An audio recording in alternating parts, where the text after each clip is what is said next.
From the very first weeks after immigrating, Irina began to have strange dreams. She is in an airplane that switches direction and lands at an unknown airport. Uniformed men with guns are waiting for her at the foot of the gangway. In a cold sweat, she recognizes the Czech police. Another time, she is strolling in a small French city when she sees an odd group of women, each holding a beer mug, run toward her, call to her in Czech, laugh with fake cordiality. And in terror, Irina realizes that she's in Prague. She cries out. She wakes up. Martin, her husband, was having the same dreams. Every morning they would talk about the horror of that return to their native land. Then, in the course of a conversation with a Polish friend, an emigre herself, Irina realized that all emigres had those dreams, every one without exception. At first, she was moved by that nighttime fraternity of people unknown to one another, then somewhat irritated. How could the very private experience of a dream be a collective event? What was unique about her soul then? But that's enough of questions that have no answers. One thing was certain. On any given night, thousands of emigres were all dreaming the same dream in numberless variants. The emigration dream, one of the strangest phenomena of the second half of the 20th century. These dream nightmares seemed to her all the more mysterious in that she was afflicted simultaneously with an uncontrollable nostalgia and another, completely opposite experience. Landscapes from her country kept appearing to her by day. No, this was not daydreaming, lengthy and conscious, willed. It was something else entirely. Visions of landscapes would blink on in her head unexpectedly, abruptly, swiftly, and go out instantly. She would be talking to her boss, and all at once, like a flash of lightning, she'd see a path through a field. She would be jostled on the metro, and suddenly a narrow lane in some leafy Prague neighborhood would rise up before her for a split second. All day long, these fleeting images would visit her to assuage the longing for her lost Bohemia.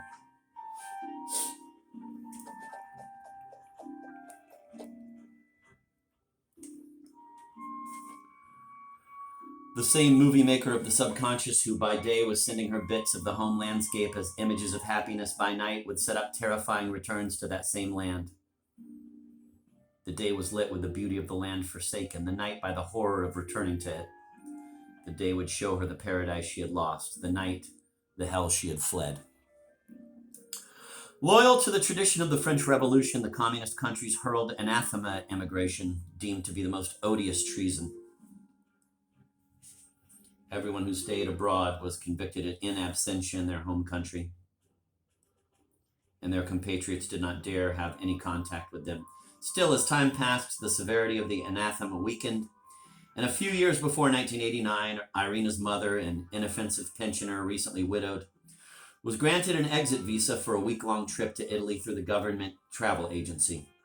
The following year, she decided to spend 5 days in Paris and secretly see her daughter.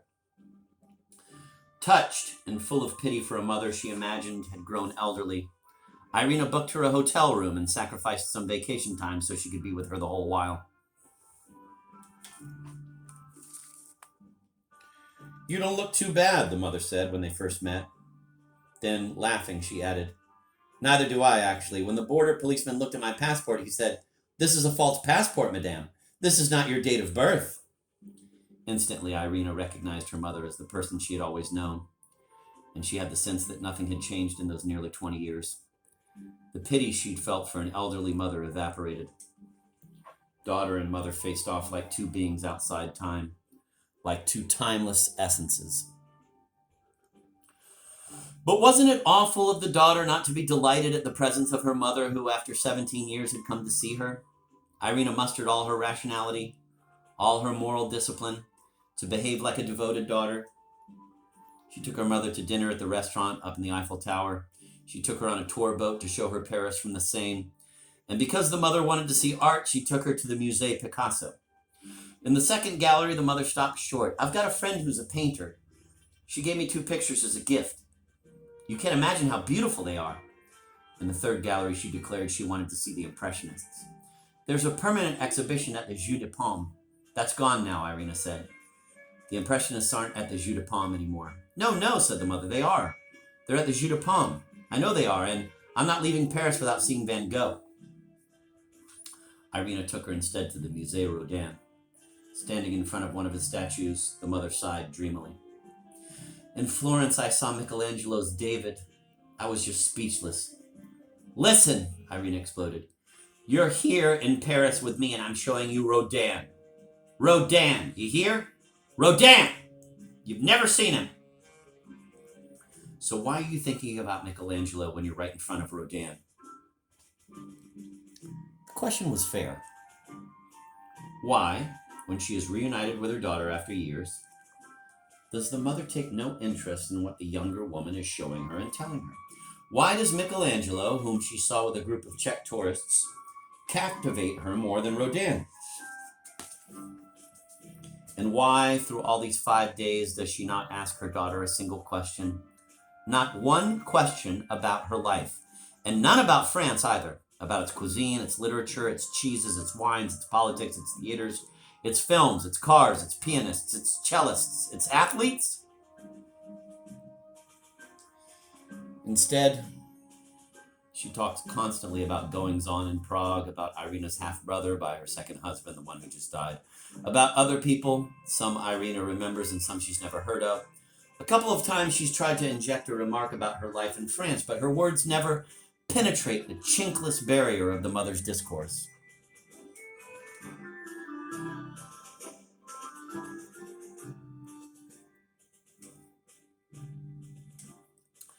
That's how it had been ever since she was a child. The mother fussed over her son as if he were a little girl, but was manfully Spartan toward her daughter. Do I mean that she did not love her daughter? Perhaps because of Irina's father, her first husband, whom she had despised? We won't indulge in that sort of cheap psychologizing. Her behavior was very well-intentioned, overflowing with energy and health herself. She worried over her daughter's low vitality. Her rough style was meant to rid the daughter of her hypersensitivity, rather like an athletic father who throws his fearful child into the swimming pool in the belief that this is the best way to teach him to swim. And yet she was fully aware that her mere presence flattened her daughter, and I won't deny that she took a secret pleasure in her own physical superiority. So, what was she supposed to do? Vanish into thin air in the name of maternal love? She was growing inexorably older, and the sense of her strength as reflected in Irina's reaction had a rejuvenating effect on her.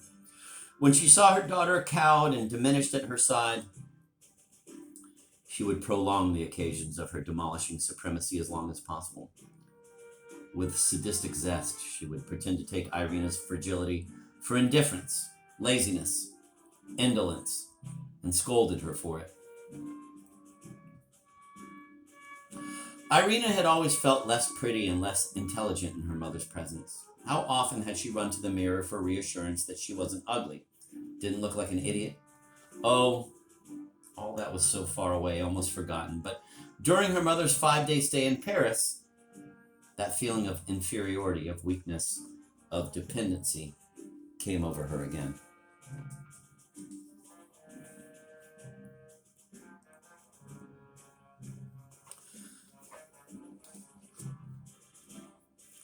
The night before her mother left, Irina introduced her to her companion, Gustav, a Swede.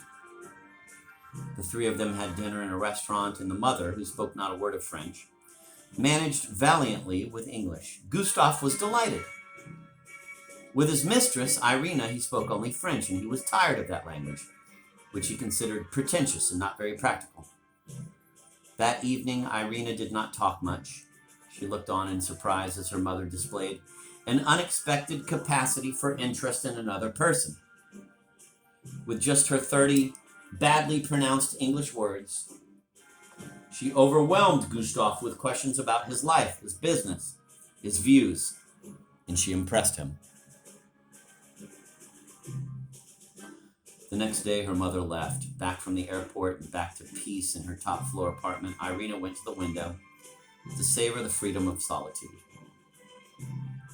She gazed for a long while out at the rooftops, the array of chimneys with all their different fantastical shapes, the Parisian flora that had long supplanted the green of Czech gardens, and she realized how happy she was in this city. She'd always taken it as a given that immigrating was a misfortune, but now She wonders, wasn't it instead an illusion of misfortune, an illusion suggested by the way people perceive an immigrant? Wasn't she interpreting her own life according to the operating instructions other people had handed her?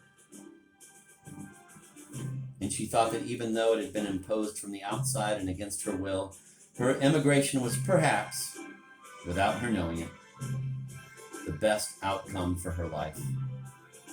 The implacable forces of history that had attacked it.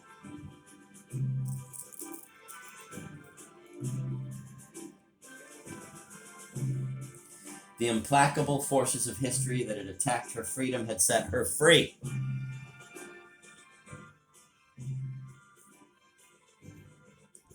So she was a little disconcerted a few weeks later when Gustav proudly announced some good news. He had proposed that his firm open a Prague office. Since the communist country had limited commercial appeal, the office would be a modest one. Still, he would have occasion to spend time there now and then. I'm thrilled to have a connection with your city, he said. Rather than delight, she felt some sort of vague threat. My city? Prague isn't my city anymore, she answered. What? He bristled.